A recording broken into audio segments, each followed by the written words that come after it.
Hi guys, అందరికీ నమస్కారం. నేను మీ సురేష్ బజ్జా. మీరు చూస్తున్నారు writer Suresh Bajja YouTube channel.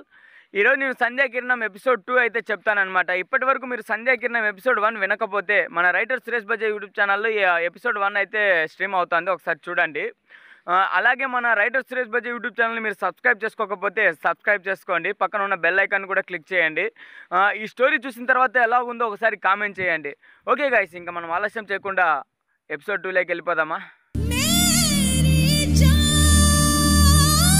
ఆమెను చూసిన ఆ క్షణం నా హృదయంలో ఒక కొత్త కవిత పుట్టింది.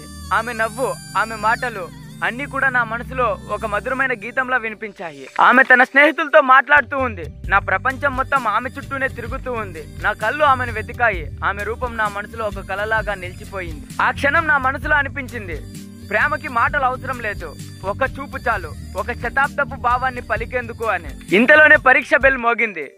చుట్టూ ఉన్న విద్యార్థులందరూ కూడా హడావిడిగా లోపలికి వెళ్తున్నారు. ఆమె కూడా వెళ్తోంది, నేను కూడా వెళ్ళాను. కానీ నా అడుగులు నా ప్రయాణాన్ని మార్చేశాయి. నా మనసు ఆమె వెనకే సాగింది. నా పరీక్ష గది 105 అయితే నేను అది మర్చిపోయి ఆమె వెనకాలే 108లోకి వెళ్ళాను. ఆమె పక్క బెంచ్లోనే కూర్చున్నాను. నా మనసు మొత్తం ఆమె పైనే ఉంది. ఆమెనే చూస్తున్నాను, కానీ ఆమె మాత్రం నన్ను చూడలేదు. ఆమె పనిలో ఆమె మునిగిపోయింది. నా చుట్టూ ఉన్న ప్రపంచం నాకు అదృశ్యం అయిపోయింది. నా ప్రపంచం తను మాత్రమే అయిపోయింది. ఇంతలోనే ఇన్సులేటర్ నా దగ్గరకు వచ్చి నా హాల్ టికెట్ నెంబర్ అడిగింది. నేను ఆ హాల్ టికెట్ ఇచ్చాను. నా హాల్ టికెట్ ని చూసిన ఇన్సులేటర్, నీ రూమ్ నెంబర్ 105, నువ్వు 108లోకి వచ్చావని చెప్పింది. ఇన్సులేటర్ మాటలతో ఈ లోకంలోకి వచ్చాను. అప్పటికే నా చుట్టూ ఉన్న విద్యార్థులు ఇన్సులేటర్ మాటలకి నవ్వుకుంటూ ఉన్నారు. ఆమె కూడా నా వైపు చూసి చిన్నగా నవ్వింది.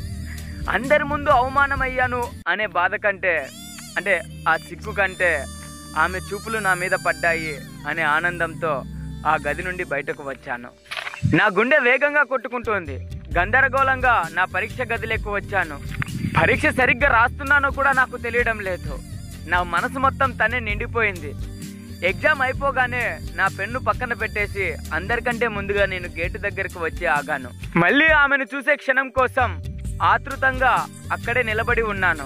ఇంతలోనే ఆమె తన స్నేహితులతో మాట్లాడుకుంటూ వచ్చింది. ఆమె నన్ను చూడలేదు, నేను మాత్రం ఆమెను చూస్తూ ఉన్నాను. ఆమె ఆటో ఎక్కి వెళ్ళిపోయింది. నా మనసు ఒక్కసారిగా పగిలిపోయింది. ఆమె వెళ్ళిపోయింది, కానీ నా మనసుని తీసుకెళ్ళిపోయింది.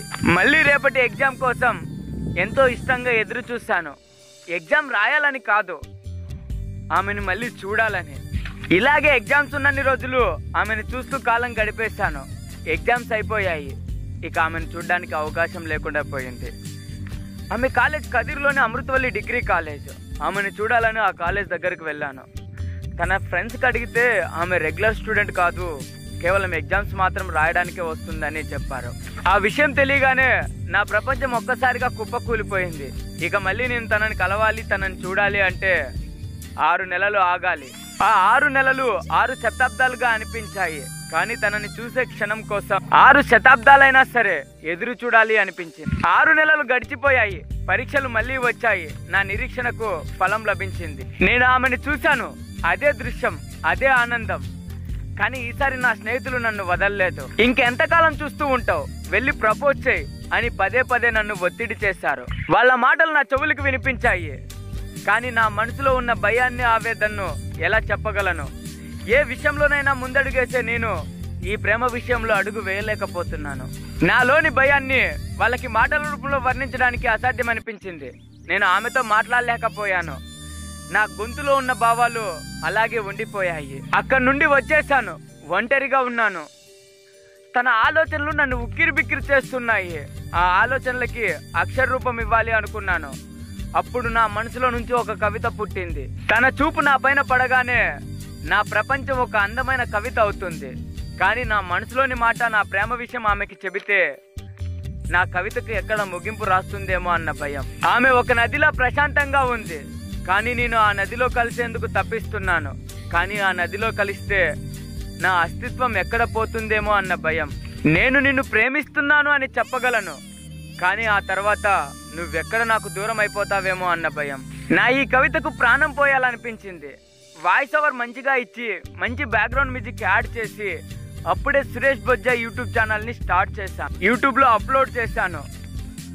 అనుకోకుండా మంచి ఆదరణ లభించింది ఆ కవితకు. వేల లైకులు వచ్చాయి, వందల ప్రశంసలు వచ్చాయి. చాలా మంది వారి భావాలకు దగ్గరగా ఏంటి వాళ్ళ భావాలే కవితగా రాసావు అన్నట్లు చాలా బాగా ప్రశంసించారు. నా ఈ కవిత ప్రపంచంలో వేల మంది ప్రేమకు భావం తెలిపినట్లుగా ఉంది. నాలోని ప్రేమ వేల మంది హృదయాలను తాకింది, కానీ ఆమె హృదయాన్ని తాకిందో లేదో నాకు తెలియదు. ఆ ప్రశంసలు చూసిన తర్వాత తనని ఊహించుకొని తన జ్ఞాపకాలలో కొన్ని వందల కవితల్ని రాశాను. ఆ కవితలు రాస్తున్నప్పుడల్లా తను నా పక్కనే ఉన్నట్లు అనిపించేది.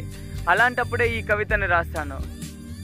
జ్ఞాపకాలకు రూపం ఉంటే నువ్వు ప్రతి నిమిషం నా పక్కనే ఉండేదానివి, ఎందుకంటే నేను ప్రతి నిమిషం నీ జ్ఞాపకాలలోనే బ్రతుకుతున్నా.